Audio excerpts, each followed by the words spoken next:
e investindo na proclamação do Evangelho aos perdidos. Estamos meditando no livro de Deuteronômio. É um livro meio esquecido por muitos, na verdade. Nem sempre meditamos nos livros do Antigo Testamento e nem sempre é costume observar um livro como Deuteronômio. Mas lembrem-se, Deuteronômio é um dos 3 livros mais citados no Novo Testamento. Lembre-se que quando o Senhor Jesus Cristo ele estava sendo tentado no deserto, ele citou contra Satanás 3 versículos do livro de Deuteronômio. Por que eu digo isso? Porque a revelação de Deus não são só as epístolas, nem só os evangelhos, mas o Antigo Testamento também, óbvio. E se você estuda o Antigo Testamento, do Antigo ao Novo, fazendo as relações entre Antigo e Novo Testamento, você certamente terá sua fé aumentada. Por quê? Porque você vai perceber que o plano de Deus, ele não começou no século XX, nem no século XXI. Embora nossa igreja tenha esse nome de Batista Manancial, a fé no Senhor Jesus Cristo não começou com os batistas, né? Na verdade, é muito antiga. Na verdade, a fé no Senhor Jesus Cristo vem desde quando o pecado entrou no mundo. Logo em seguida veio a pregação sobre o descendente, aquele que esmagaria a cabeça da serpente, como lemos domingo passado, e que nos libertaria da condenação dos nossos pecados. A história da Bíblia é a história da redenção. Fala da redenção, da libertação, salvação do pecador perdido. No Antigo Testamento, as pessoas não sabiam que o nome do Salvador, o Messias, era Jesus, mas sabiam que haveria este homem, Deus, que viria, descendente de uma mulher, para nos livrar da condenação dos nossos pecados. Depois, ele foi identificado como alguém da linhagem de Noé, dos semitas, de Abraão, Isaque, Jacó e José, e da tribo de Judá, de Davi, e realmente nasceu da descendência de Davi, o Senhor Jesus Cristo. Então tem toda uma história que nós resumimos aqui, porque o livro de Deuteronômio, ele logo nos 8 primeiros versículos que estamos estudando, nos mostra esta revisão do plano de Deus. Irmãos, quando você pensa num Deus que tem tudo planejado, tudo arquitetado, há milênios atrás, isso nos deve pelo menos trazer paz, tranquilidade e segurança, porque tudo está no controle de Deus. Devido à nossa cultura, acabamos acreditando que existe o destino, que existe o acaso. Mas olha, destino e acaso são divindades, né, de pessoas que não acreditam em Deus. Na verdade, existe Deus, e o Senhor, ele é soberano sobre tudo. Um evento que acontece na sua vida não foi por acaso, foi por determinação de Deus. Então, não existe o destino, existe a vontade de Deus. E é mais fácil acreditar no acaso e no destino, mas isso está completamente errado em relação à palavra do Senhor. A verdade é que existe um Deus, Criador do céu e da terra, que subsiste em 3 pessoas, Pai, Filho e Espírito Santo, que são Deus, e tem essa comunhão perfeita, um relacionamento perfeito, Pai, Filho e Espírito Santo, e que as 3 pessoas da Trindade, que são Deus, eles têm tudo milimetricamente ou nanometricamente planejado, de modo que nada escapa dos olhos de Deus, do plano do Senhor. O início do livro de Deuteronômio nos mostra isso. O plano de Deus é perfeito pelo que ele é, pelo que Deus é. Vamos ler os versículos de 1 a 8 novamente e vamos observar 3 verdades que começamos a observar domingo passado. Diz assim Deuteronômio capítulo 1, verso 1. São estas as palavras que Moisés falou a todo Israel, da além do Jordão no deserto, na Arabá, defronte do mar de Zuf, entre Parã, Tofel, Labã, Azerote e de Zaabe. Jornada de 11 dias há desde Horebe, pelo caminho da montanha, de Seir até Cades Barneia. Sucedeu que no ano 40º, no primeiro dia do 11º mês, falou Moisés aos filhos de Israel, segundo tudo o que o Senhor lhe mandara a respeito deles. depois que feriu a Seom, rei dos amorreus, que habitava em Esbom, e a Og, rei de Bazã, que habitava em Astarote, em Édrei.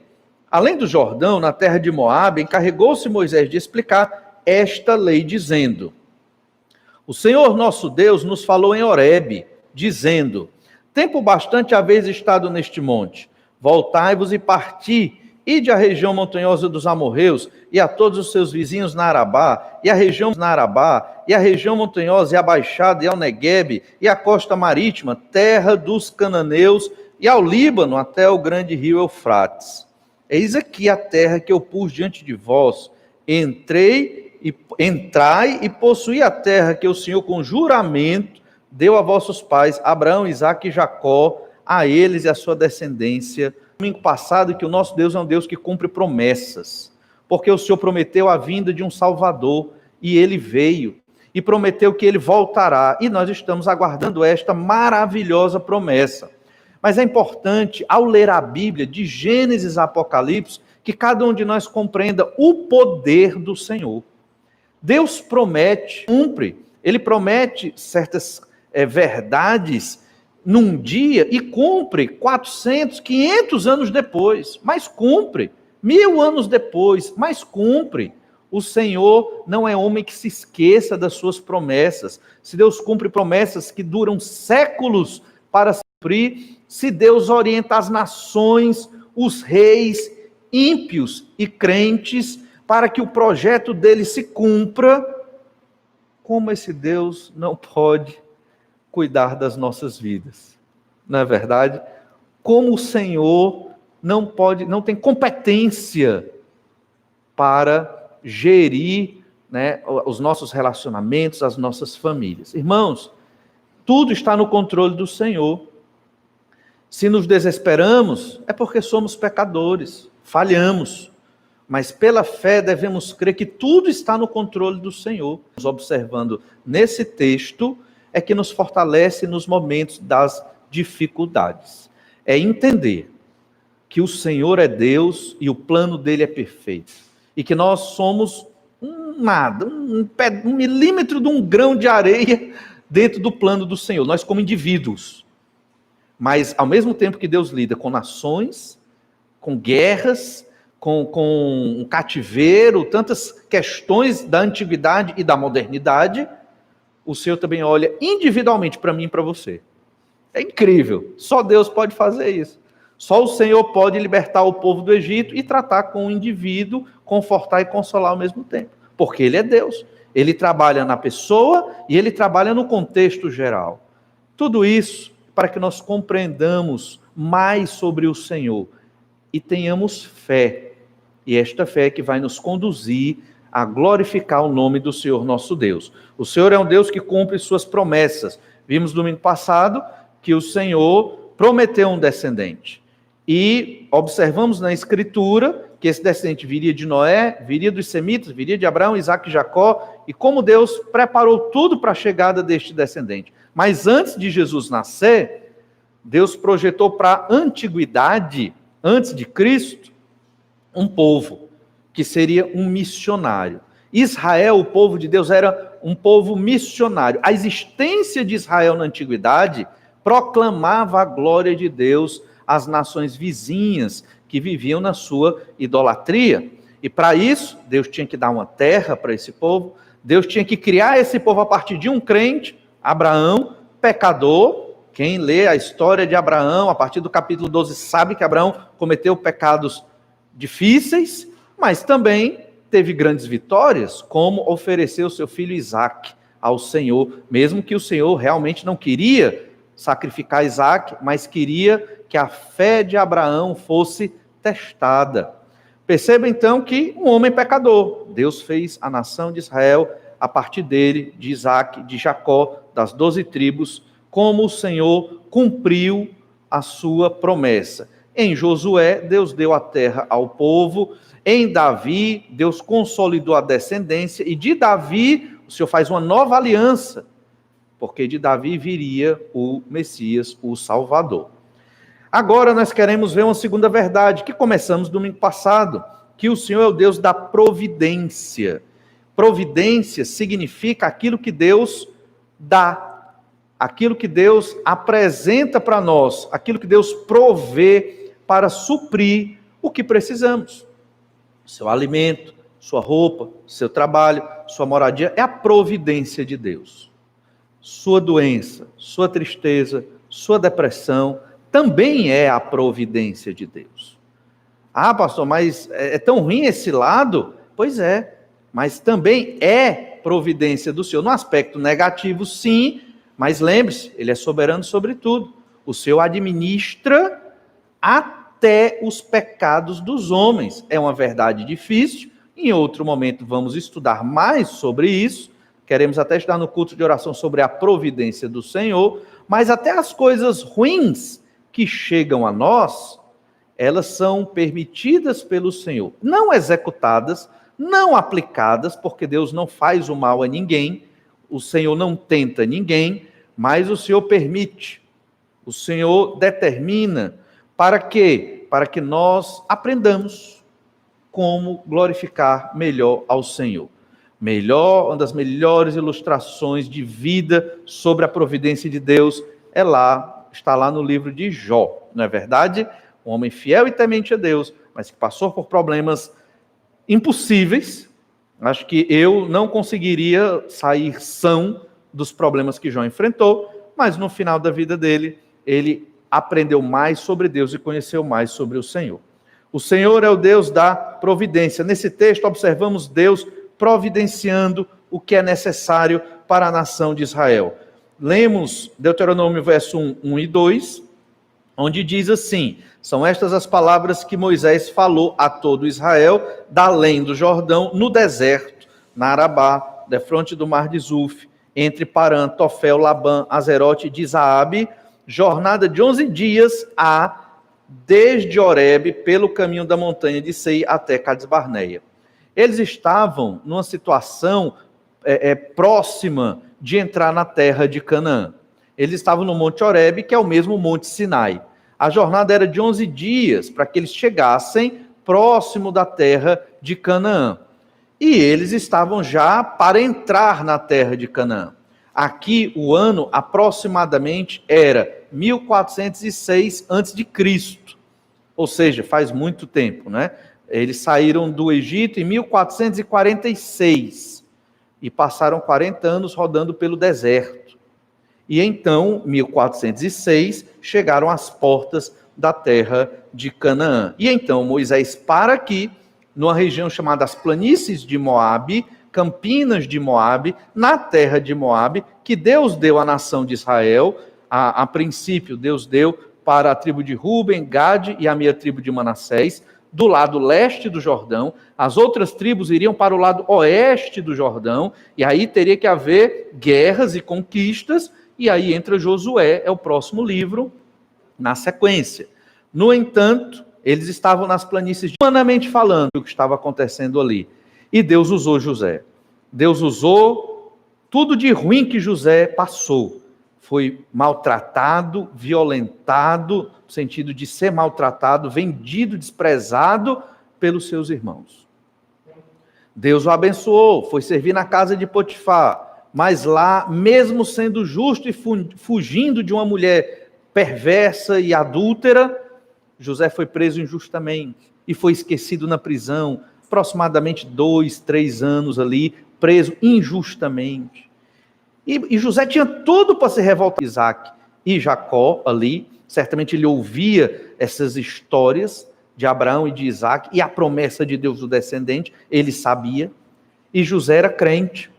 Então, por crer na revelação, e ele foi fiel ao Senhor, e o Senhor o usou em aquela revelação, e ele foi fiel ao Senhor, e o Senhor o usou enormemente. Então, irmãos, providência de Deus. Deus transformou uma situação terrível na vida pessoal de José e transformou em algo maravilhoso e o usou para cumprir o seu propósito maior, a chegada do Senhor Jesus Cristo, a preservação de um povo. O Egito foi uma incubadora para Israel. Israel chegou no Egito, 70 pessoas, saiu do Egito milhares de pessoas. Tudo bem que teve o problema da escravidão, que foi horrível, mas também foi providência de Deus, para que o povo clamasse a Deus por um libertador. E Deus deu o libertador. Percebe? Até as coisas ruins que chegam a nós, que nós realmente sofremos com elas, são providência de Deus, para que o plano de Deus se consuma. Então é porque Deus é mau? Não. É porque nós escolhemos o pecado. Não é porque Deus é mau. Porque nós escolhemos o pecado. Ao escolher o pecado, e o mundo viver numa sociedade de pecado, não tem como fugir das situações difíceis da vida. Agora, nós crentes temos uma certeza, temos uma alegria, uma felicidade, uma garantia que o Senhor nosso Deus, que olha por nós, Jesus prometeu, todos os dias estaria conosco até a consumação dos séculos, o Senhor jamais vai permitir que o mal chegue a nós, se não tiver um propósito para a glória do nome dele, e até para nos abençoar também. Então, até as coisas difíceis da vida são providência de Deus. Veja dessa forma, porque é a verdade, e lá diz assim, aqui Abraão, ele estava fazendo uma aliança com o Senhor, porque ele estava duvidando de que Deus ia cumprir todas as promessas que ele tinha feito a Abraão. E ele, na sua falta de fé, ele estava conversando com Deus e mostrando as dificuldades. Ele não tinha descendência, como ia conseguir essa terra. Então, olha o verso 12, Gênesis 15, 12. Ao pôr do sol, caiu profundo sono sobre Abrão, e grande pavor e cerradas trevas o acometeram. Então lhe foi dito, sabe, com certeza, que a tua posteridade será peregrina em terra alheia. Olha a expressão, sabe, com certeza. Isso era para Abraão ter fé, acreditar no que Deus disse para ele, a promessa de Deus. Na continuação do versículo, será reduzida à escravidão e será afligida por 400 anos. Percebe? A escravidão do Egito sobre Israel, após a morte de José, a mudança do faraó, não foi algo que pegou Deus desprevenido. O Senhor planejou, desde o século XIX. O Êxodo, já século XV. Olha, quantos séculos se passaram, mas Deus já estava avisando Abraão. Abraão certamente contou essa revelação para Isaac, Isaac para Jacó, Jacó para José. Eles já sabiam. Os crentes sabiam. Os crentes, né? Eles sabiam. Então, o Senhor tem tudo planejado. Nós não temos a revelação específica da nossa vida escrita, infelizmente, se tivéssemos, talvez fosse até mais fácil tomar certas decisões, mas nós temos a revelação do Senhor que nos mostra as coordenadas de como nós devemos viver para agradar a Deus, nós que já cremos no Senhor Jesus Cristo. E quem ainda não creu, tem as coordenadas, a orientação para se arrepender do seu pecado e entregar a sua vida ao Senhor Jesus Cristo e ser salvo. Olhe ainda no verso 14. Mas também eu julgarei a gente que tem de sujeitar-se, e depois sairão com grandes riquezas. Então, já estava profetizado em Abraão ali o Êxodo. E realmente, quando você lê o relato do Êxodo, você sabe que quando o povo sai, alguns egípcios vão com Israel. E alguns dão riquezas para Israel levar. Quando Israel está no deserto, já no final do livro de Êxodo, chegou no Monte Sinai, no capítulo 19, e eles vão se preparar para construir o tabernáculo. De onde eles tiram o ouro? De onde eles tiram a prata? Dos egípcios. Israel saqueou, no bom sentido, os egípcios ao sair ali e construiu o tabernáculo com aquele ouro. E alguns egípcios, fica implícito no texto, mas essa é a verdade, eles se converteram ao Senhor naquela celebração da Páscoa e acreditaram na pregação de Moisés e seguiram Israel e foram salvos. Creio que vamos encontrar lá no Novo Céu e Nova Terra esses egípcios convertidos da época do Êxodo. Na verdade, as 10 pragas no Egito foram uma grande campanha evangelística. Cada praga daquelas afeta. E eis um fogareiro fumegante e uma tocha de fogo que passou entre aqueles pedaços. Naquele mesmo dia fez o Senhor aliança com Abraão, dizendo: a tua não é aquela pequena faixa de terra hoje do Israel moderno. É do Nilo ao Eufrates. Vá no mapa e veja. É uma enorme faixa de terra. É muita terra. Essa é a terra prometida. É do Nilo ao Eufrates. Nunca o povo judeu recebeu essa terra, mas haverá de receber, porque o Senhor vai cumprir suas promessas, e isso faz parte do plano escatológico de Deus ainda para o futuro, mas o Senhor vai cumprir. Mas é importante destacar a providência. Deus prometeu e Deus providenciou. Eles estavam quando esse livro foi proferido e até escrito ali. O Êxodo também foi providência de Deus para a nação de Israel. Sinai. Olha Êxodo 19, verso 1 e 2. Eles saíram, sabemos os milagres, as 10 pragas, abertura do Mar Vermelho, e eles receberam água no deserto, comida que Deus providenciou no deserto. E se vocês lembrarem bem, o povo reclamou muito por nós. Israel é uma ilustração viva do que nós somos hoje, porque essa é a natureza do ser humano. Devemos ir contra a nossa natureza de pecado. E então Israel chegou no Monte Sinai, e Deus ia se revelar àquele povo. Olha Êxodo 19, verso 1 e 2. No terceiro 19, no Monte Sinai, é legal até você ver o percurso, a descida até a planície do Sinai. Chega ali, é o terceiro mês da saída dos filhos de Israel da terra do Egito, no primeiro dia desse mês. Na verdade passaram 2 meses, né? Porque é o terceiro mês, ao primeiro dia. E diz mais, vieram ao deserto do Sinai. Tendo partido de Refidim, vieram ao deserto do Sinai, no qual se acamparam um ano. Começou o segundo mês. Passou aproximadamente 1 ano e 1 mês. Aos 20 do mês, e a nuvem repousou no deserto de Parã. A nuvem, quando ela se mexia, o povo tinha que caminhar. Quando a nuvem parava, o povo tinha que parar. Muito simples, o método de Deus, né? Hoje não é diferente. Não tem a nuvem. Mas nós sabemos o que Deus quer. Tudo na nossa vida. Todas as respostas para a sua vida estão na Escritura. Todas. Se você não encontra, talvez não esteja procurando direito. Mas tudo que é necessário, a vida e a piedade, está na Escritura. Pedro já falou isso lá nas suas epístolas.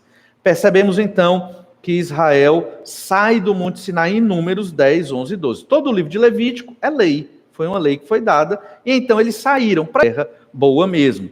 E então nós chegamos na terceira verdade importante sobre esse texto de Deuteronômio, do verso 1 ao verso 8. A primeira verdade é que o Senhor é um Deus que cumpre suas promessas.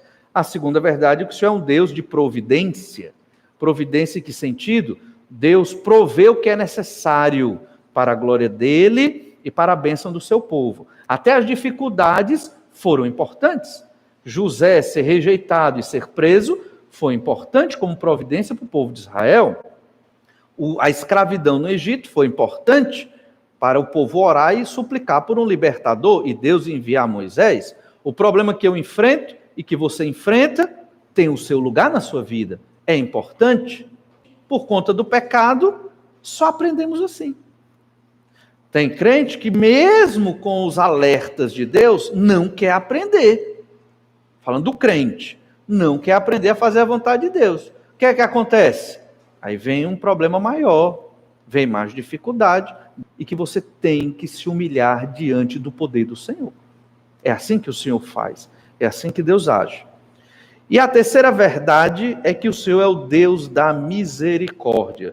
Já lemos Deuteronômio verso 1 e 2, que fala que o povo ia sair do Horebe e ia para Cades Barneia. Olha o verso 2. Jornada de 11 dias há desde Horebe pelo caminho da montanha de Seir até Cades Barneia.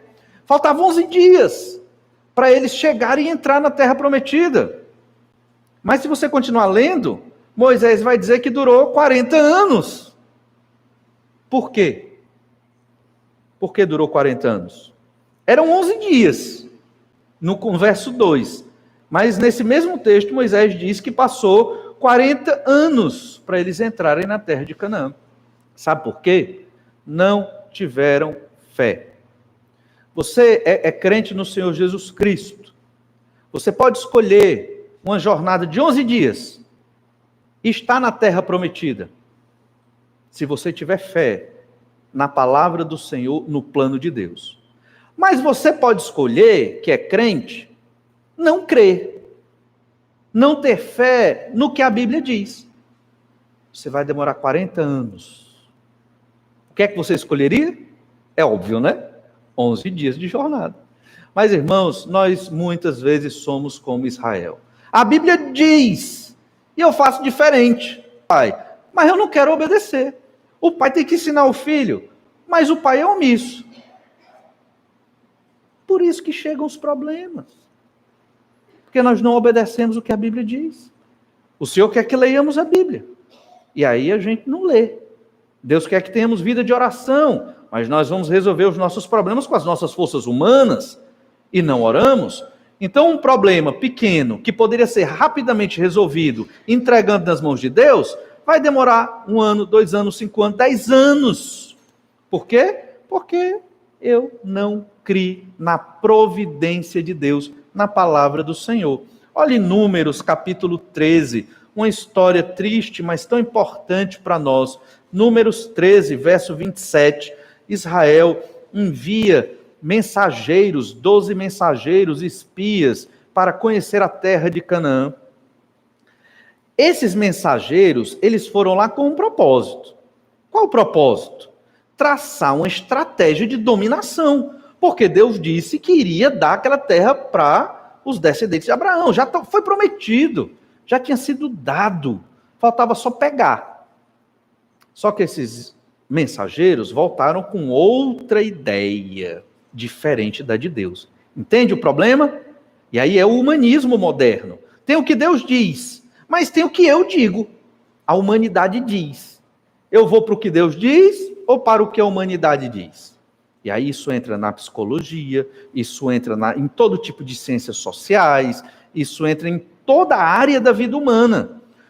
Tudo na vida tem que passar pelo escrutínio da vontade de Deus. Se a vontade de Deus aprova, então sim. Se ela reprova, então eu jogo fora, eu não quero.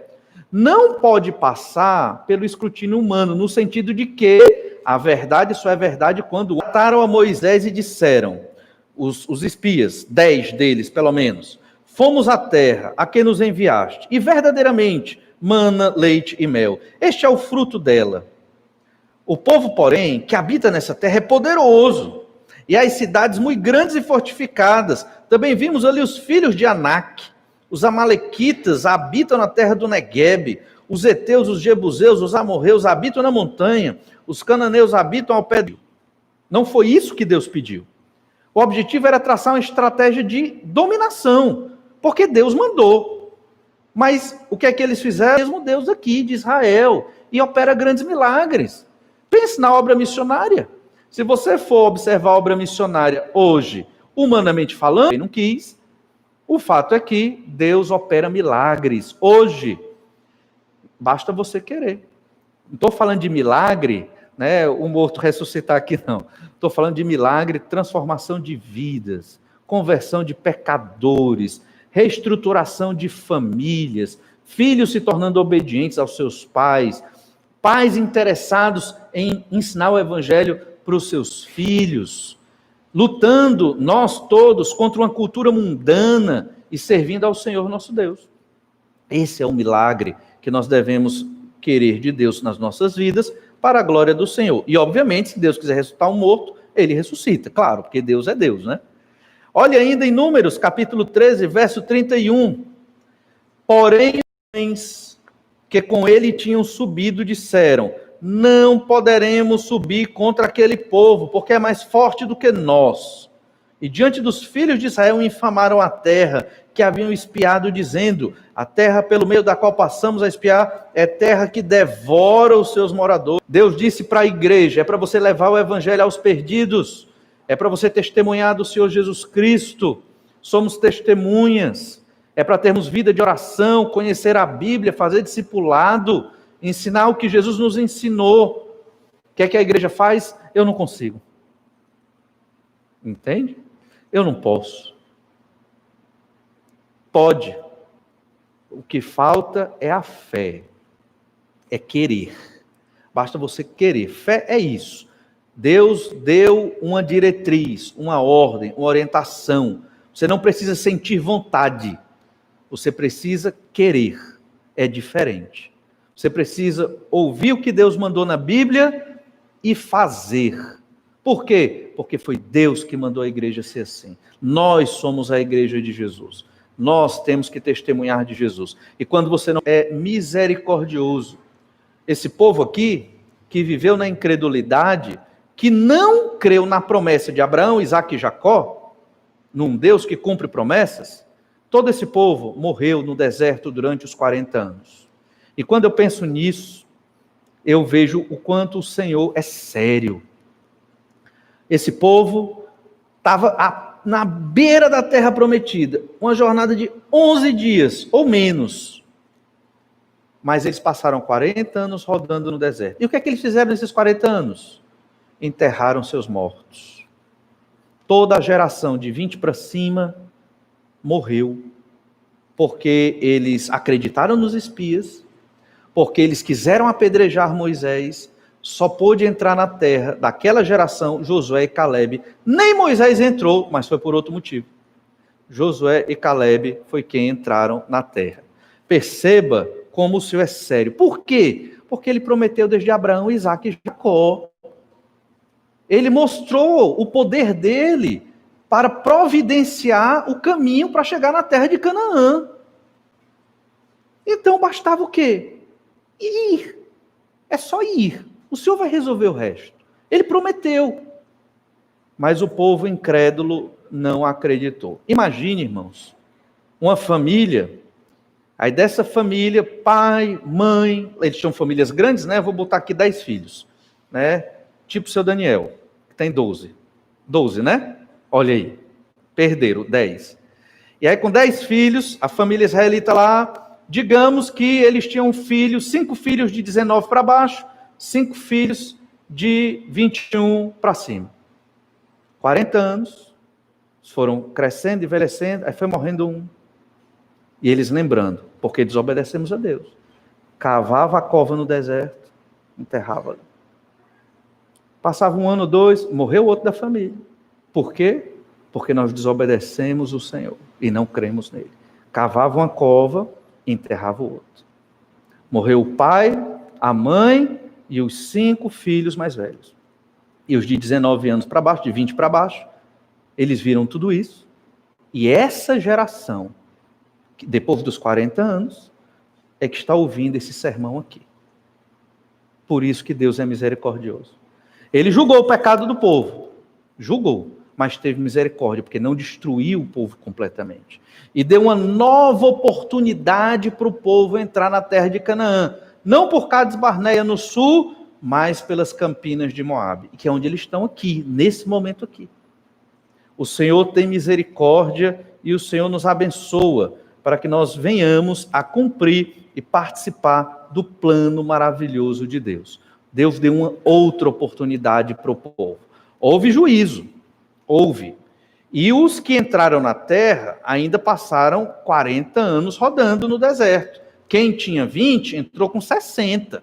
Uma idadezinha, já era um jovem maduro para aquela época. Porque Calebe tinha 80 e ainda conquistava batalhas e vencia guerras, né? Calebe. Então, mas entrou já com 60 anos. Percebe? Então nós temos que fazer estas escolhas. Se eu tenho fé no Senhor e na Escritura, e fé não tem a ver com emoção, tem a ver com escolha, com decisão. É ler o que a Bíblia diz e fazer o que a Bíblia diz. Eu posso até eu posso até duvidar. Rapaz, olha, será que funciona isso aqui? Quando eu digo eu posso, não estou dizendo que é certo, não. É errado. Mas pode até acontecer. Rapaz, será que isso aqui funciona, o que Deus está dizendo? Mas bem, Deus está dizendo, eu vou fazer. Será que funciona eu estudar a Bíblia mesmo? Pai, eu não sei, eu tenho minhas dúvidas. Mas eu vou estudar, porque é o que Deus está mandando eu fazer. Será que uma vida de oração realmente é algo produtivo? Pai, eu não sei, eu tenho minhas dúvidas, mas Deus disse que é para ser assim, eu vou seguir. Faça isso na sua vida. Creia no plano do Senhor. Deus tem um plano geral, enorme, maravilhoso, para toda a humanidade. E é o que nós lemos de Gênesis a Apocalipse. Mas o Senhor tem um plano individual para mim e para você, que participamos do plano geral de Deus. Hoje, Nós não precisamos conquistar a terra de Canaã. Mas hoje nós somos os representantes de Deus na terra. Não porque somos a Igreja Batista Manancial, mas porque somos a igreja verdadeira do Senhor Jesus Cristo. A igreja verdadeira são todos aqueles que creram em Jesus verdadeiramente, desde Atos capítulo 2 até o dia do arrebatamento, quando o Senhor vai levar a sua igreja. Não importa a denominação, importa é ter crido no Senhor Jesus Cristo. Você creu no Senhor Jesus, você é um sacerdote do Senhor, você é um embaixador de Cristo, você é um filho, filha de Deus, representa Deus na terra. E aí nós nos ocupamos com tantos compromissos, com tantas coisas, e esquecemos da nossa real missão, a glória de Deus, fazer discípulos para Jesus. Essa é a missão da igreja. A igreja pode ter um retiro, é bom, é maravilhoso. A igreja pode ter um almoço, pode, depois da pandemia, é maravilhoso, né? A igreja pode ter muitas coisas gostosas e boas, não é pecado. Mas não podemos esquecer o principal, é glorificar o nome do Senhor através das nossas vidas, fazer discípulos para Jesus, adorar a Deus, proclamar o Evangelho. O plano de Deus é perfeito pelo que Ele é. Você entende o seu lugar no plano de Deus, as promessas, o Senhor é o Deus da providência e o Senhor é um Deus de misericórdia. Deus vai perdoar o seu pecado, o meu pecado. Mas, dependendo do meu pecado, eu posso ter uma jornada de 10, 11 dias ou de 40 anos. E ainda ver a desgraça da minha família morrendo no deserto. Entende? Deus tem misericórdia. Mas você é que escolhe o caminho que você quer seguir na sua vida. O caminho mais fácil que agrada ao Senhor, ou você quer ser aquele crente desobediente, que vive batendo a cabeça, vive passando por dificuldades, porque você não obedece o que a Escritura diz. Irmãos, ainda vamos continuar os nossos estudos no livro de Deuteronômio. É um livro, é o 5º livro dessa série dos livros da lei, do Pentateuco. É um livro muito especial, porque foi muito usado no Novo Testamento, e nos mostra o quanto o Senhor é maravilhoso. Esse é o primeiro sermão de Moisés, que se estende ali até antes do capítulo 5. Vamos pedir que o Senhor nos abençoe e que tenhamos fé no Senhor, porque o plano dele é perfeito. Vamos orar. Pai amado, nós te agradecemos muito por tua graça e misericórdia, pelo teu tão grande amor, pelo teu imenso amor para conosco. Obrigado, Senhor, porque o Senhor cuida de nós. Obrigado, Pai amado, porque apesar das nossas falhas, o Senhor tem sido maravilhoso, tem nos sustentado, tido até paciência para com as nossas falhas. Senhor Deus, nos ajuda a sermos firmes em Ti, a termos Tuas promessas, a sermos cristãos, cumprem a Tua palavra, apesar dos nossos pecados. Pedimos a Tua graça em nosso favor, para que sejamos fiéis a Ti em todo o tempo. E é no nome do Senhor Jesus que oramos. Amém. Deus esteja nos abençoando em tudo.